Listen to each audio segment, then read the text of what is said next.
Assalamualaikum warahmatullahi wabarakatuh. Kembali lagi bersama saya Wahyu Khairat. Baiklah, pada pertemuan kali ini kita akan bahas disk. Yang pertama yaitu struktur disk. Struktur disk modern dialamatkan sebagai suatu array satu dimensi yang umum besar dari blok logic, di mana blok logic merupakan unit terkecil dari transfer. Ukuran dari blok tersebut biasanya adalah 512 byte. Walaupun sejumlah disk dapat diformat di level rendah, misalnya seperti 1024 byte, yaitu performansi diukur berdasarkan beberapa parameter. Pertama itu seek time, 2 rotation delay, 3 transfer time, 4 access time. Selanjutnya itu penjadwalan dengan disk.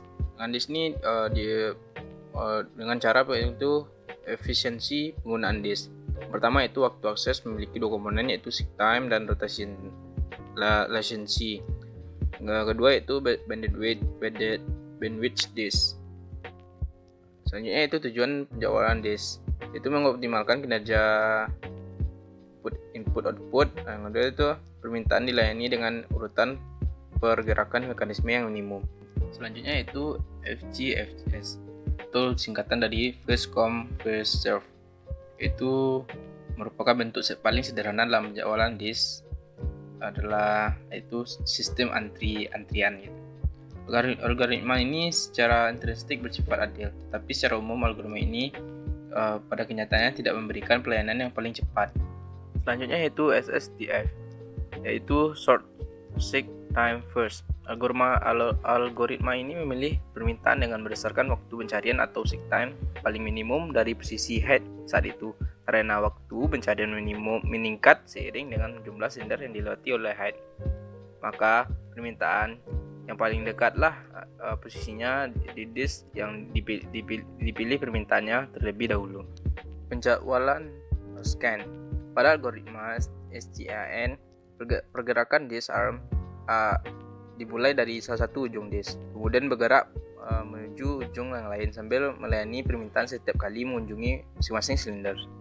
Penjadwalan sirkular SGAN, atau disingkat dengan CSGAN, adalah varian dari algoritma SGAN yang sengaja didesain untuk menyediakan waktu tunggu yang sama.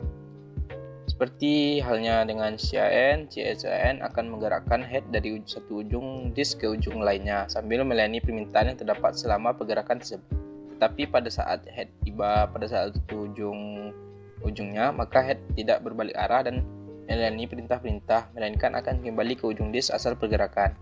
Selanjutnya yaitu penjadwalan log.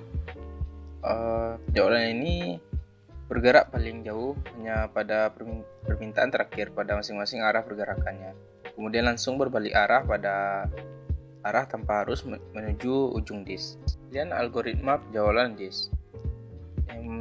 Yang pertama, SSTF lebih umum dan memiliki perilaku yang lazim kita temui. CAN dan CSAN memperlihatkan kemampuan yang lebih baik bagi sistem yang menempatkan beban pekerjaan yang lebih berat pada disk, karena algoritma tersebut memiliki masalah starvation yang paling sedikit.